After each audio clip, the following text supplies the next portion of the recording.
అందుకని వాడు మీకు ఇస్తాడా? ఏమండి, డబ్బు ఉన్నవాడు అలా లేనివాడికి ఇవ్వాలని రూలా ఏంటి ఎక్కడైనా? అలా ఇచ్చేటట్టయితే లోకం అంతా ఎప్పుడో బాగుపడిపోయి ఉండేదండి. ఉన్నవాడు ఎంతమంది లేరండి? అవసరాలు ఎంతమందికి లేవండి? అందులో పాడు చేసుకోవడం కాదు, జెన్యువైన అవసరాలు ఎంతమంది అవసరాలు ఎంతమందికి లేవండి? ఇప్పుడు మనకి రామాజుల ప్రాజెక్ట్ పూర్తి చేయాలంటే మనకి బోల్డ్ అంత కావాలి, ఇక్కడ అవసరమే కదండి.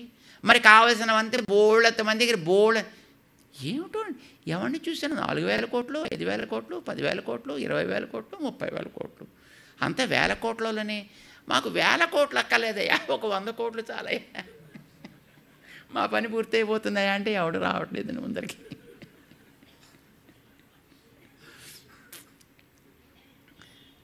కురైవొన్రుం ఇల్లాదా గోవిందా, నువ్వు లోటు లేనివాడవా అన్నారు మనవాళ్ళు.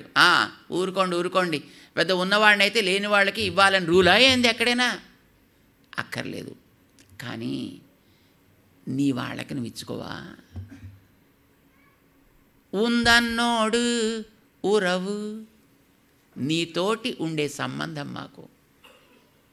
ఇప్పుడు ఎంత కరోడుపత్తి వేల కోట్లు సంపాదించినా ఎవడి కోసమండి వాడు తినేది 4 మెతుకులండి.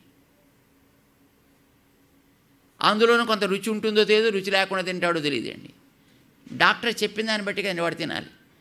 ఒక డాక్టర్ ఒరే నువ్వు తీపి తినడానికి వీల్లేదురా, నువ్వు కారం తినడానికి వీల్లేదురా, నువ్వు పులుపు తినడానికి, నువ్వు ఉప్పు వేసుకోవడానికి వీల్లేదురా అంటే చచ్చినట్టు వాడు ఆ తినే 2 మెతుకులు కూడా చప్పడి మెతుకులే తినాల్సి వస్తున్నాయి. But he may be earning millions and millions and trillions and zillions of dollars, but still he eats only this much, isn't it? ఎవడి కోసం అండి? తన వాళ్ళ కోసమే కదండి. ఆర్జించి పెట్టిన తన వాళ్ళ కోసమే కదండి. అంచేత ఎవడైనా తన వాళ్ళకి ఇచ్చుకుంటారు, బయట వాళ్ళకి ఇవ్వాలని రూల్ ఏం లేదు. నువ్వు చెప్పినట్టుగా కరెక్టే. నువ్వు ఉన్నవాడివి, మేము ఏమీ లేని వాళ్ళం, అంత మాత్రం ఇవ్వక్కర్లేదు మామూలుగా అయితే. కానీ ఇప్పుడు ఉండే సిచ్యువేషన్ అది కాదు. ఉందన్నోడు రవేల్, నీతో మాకుండే సంబంధం ఉంది చూసావా, ఈ సంబంధాన్ని చూసి ఇవ్వాలి. మేమంతా ఎవరి వాళ్ళం? మేమంతాను నీ వాళ్ళం. మేమే ఎక్కడికి వచ్చామనుకుంటున్నావు?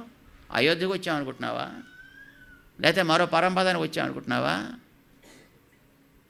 మా కోసం నువ్వు కూడా గొల్ల పిల్లవాడివే వచ్చావు, తెలుసునా? మర్చిపోయావా? మేము బయటికి ఎక్కడికి వెళ్ళలే. మా పుణ్యం మా కోసం కాళ్ళు పెట్టుకుని నడిచొచ్చింది. ఇప్పుడు సాధారణంగా ఇప్పుడు మీరు మంచి పనులు చేయాలంటే మంచి పనులు చేసే చోటుకి వెళ్ళి చేయాలండి. చేయించేవాడిని పట్టుకుని చేయాలండి. వాడి సంభావన కూడా ఇచ్చుకుని చేయించుకోవాలండి. మా పుణ్యం మేము ఏం చేయలే, మా ఊరికి తనంతట తాను నడిచొచ్చి మాతో పాటు కలిసి పెరుగుతోంది కదా. అంచేత నువ్వు మా పాలిటి పుణ్యం ఉన్నాయి. అయితే మామూలుగా అయితే నువ్వు మాకేం ఇవ్వక్కర్లే, కానీ మేము ఎవరి వాళ్ళం? నీ వాళ్ళమే కదా. ఉందన్నోడు రవు, మనకి వాడికి ఏం సంబంధం అండి?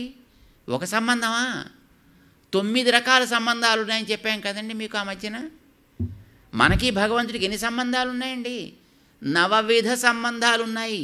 మనం ఉన్నాం కనుకనే ఆయన భగవంతుడండి. మనం లేకపోతే ఆయనకి భగవంతుడు అనే పేరు 0. ఇప్పుడు ఆయనకి తండ్రి పేరు ఎప్పుడు వస్తుందండి? కొడుకుంటే ఆయన పేరు తండ్రి అండి. కొడుకో కూతురో ఎవరో ఉంటే వాడికి పేరు వస్తుందండి. అది లేకుండా వాడిని తండ్రిని ఎవడు అంటాడండి? ఇప్పుడు ఒక ఆవిడని భార్య అని ఎవరంటారండి? ఎవరిని అంటారండి? భర్త గారుంటూ ఒకరుంటే వాడికి భార్య అని పేరే వస్తుందండి. లేకపోతే పేరు ఇంకో కొత్త పేరు ఏదో పెడతారండి. భర్త అని ఎవరిని అంటారండి? ఓ భార్యామణి గారు ఉంటే అప్పుడు ఆయనకి భర్త గారని పేరు పెడతారండి.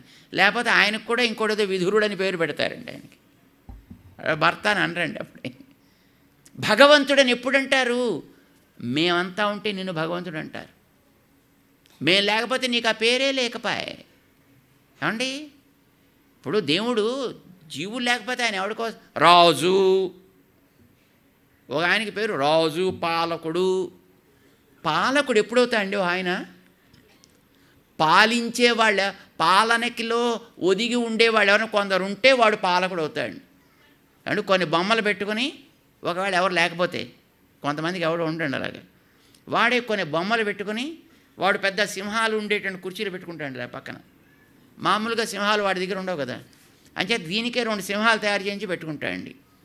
మీరు ఎప్పుడైనా తమిళనాడు అటు వెళ్ళినప్పుడు ఎలక్షన్స్ టైంలో అక్కడ హోర్డింగ్స్ చూడాలండి. ప్రతి లీడర్ పక్కన సింహాలు ఉంటాయండి.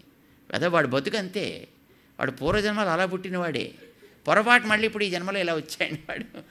అది తెలియజేసుకోవాలండి, ఎంత లక్షణం ఉంటే మాత్రం. కానీ వాడు తెలియజేసుకుంటాయండి.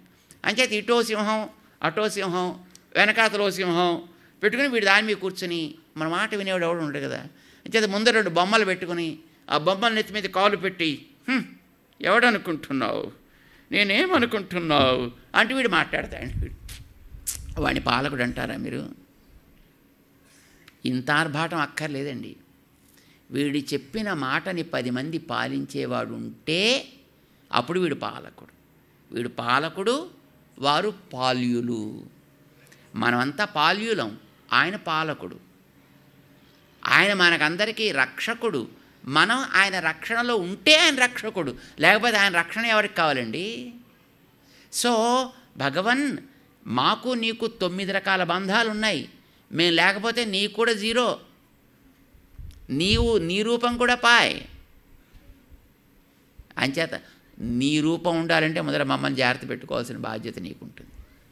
అంతే కదండి. సో ఉందన్నోడు రవు, నీకు మాకు ఒక బంధం ఉందాయా అన్నట్టు. ఊరుకుందరు, పెద్ద బంధాలకే ఉంది. బంధాలు ఎక్కడి దాకా వస్తాయండి? అక్కడ దాకా వెళ్ళి అక్కడ చేయవలసిన సంస్కారం ఏదో చేసిన తర్వాత వీపు మీద ఒక కుండ పెట్టుకొస్తారటండి. ఆ కుండ పెట్టుకుని 10 అడుగులు వెయ్యాలట. అదే 2 అడుగుల తర్వాత 3 అడుగుల తర్వాత ఆ కుండని వదిలిపెట్టి వెనక్కి తిరిగి చూడకుండా వెళ్ళిపోవాలట. వెనక్కి తిరిగి చూస్తే మళ్ళీ ఒడిచి పట్టుకుంటాడు, ఏమిటి తెలియదు మనకి, ఎందుకునో తెలియగానే అలా చెప్పారండి. ఆ కుండని అట్లాగే వదిలిపెట్టేస్తే ఒక కుండెడు నీళ్లతోటి బంధము కాస్త ఆవేల్టితోటి తెగిపాయ్. అంతే కదా.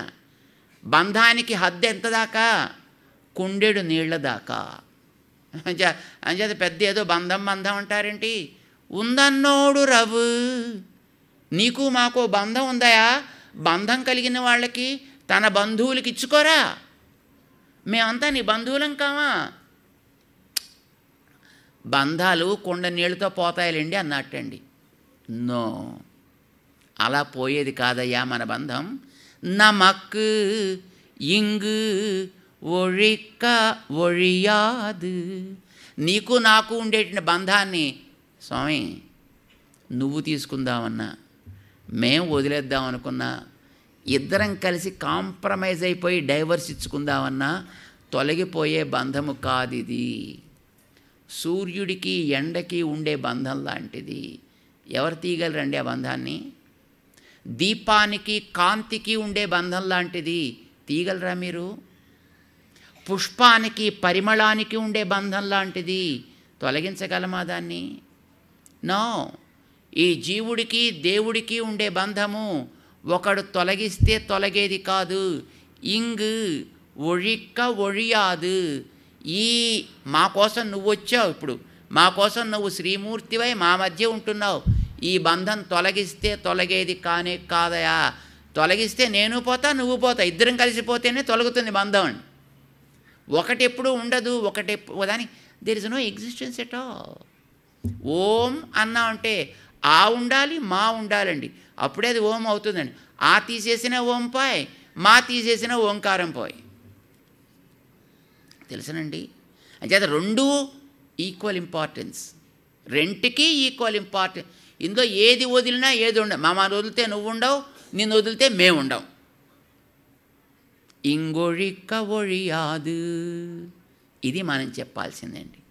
భగవంతుడికి మనకి ఉండేటటువంటి అవిచ్ఛిన్నమైనటువంటి బంధాన్ని, అవినాశ్యమైనటువంటి బంధాన్ని మనం స్పష్టం చేయాలండి భగవంతుడి దగ్గర.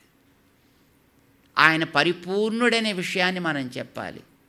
మనకి ఆయనకుండే బంధము తెగనిదని స్పష్టం చేయాలి. మనలో లోపాలు చెప్పుకోవాలి. ఆయనలో ఉండేటువంటి పరిపూర్ణతని కూడా నువ్వు డిక్లేర్ చేయాలి. ఆ తర్వాత మనం చేసిన తప్పుల్ని కూడా ఆయన ముందర తప్పకుండా స్పష్టంగా ఒప్పుకోవాలి. మన వాళ్ళు ఆ మాట చెప్తున్నారు, స్వామి నిజమే మేము చాలా గొప్పవాడిని అన్నారు కదా, ఇప్పుడు నన్ను ఎలా పిలవాలో మీకు అర్థమైంది. ఏమని పిలిచారు ఇప్పుడు మీరు నన్ను? కురయొన్రుం ఇల్లాద గోవింద. లోపము లేని గోవిందుడా అన్నారు. ఇప్పుడు తెలిసిందా నన్ను గోవిందా అని పిలవాలని? గోవిందుడు అంటే అర్థం ఏంటి చెప్పుకున్నాం మనం? పశువులకి ముందు తినిపించి వాటి కడుపు నిండిన తర్వాత తాము తినేటటువంటి వర్గం వీళ్ళు. మేమంతా నీ వాళ్ళం, మమ్మల్ని తృప్తిపరిచిన తర్వాత కదయ్యా నీకు ఆనందం అని మన వాళ్ళు. నువ్వు మమ్మల్ని కాపాడటం కోసమని ఒకనాడు పర్వతం 7 రోజులు ఎత్తిపట్టి గోవింద టైటిల్ సంపాదించాడు కదండి, రక్షకుడని నిరూపించుకున్నాడు. అది తెలిసేటట్టుగా ఇవాళ చెప్పారు, గోవిందా కురయొన్రుం ఇల్లాదా గోవిందా అని పిలిచారు.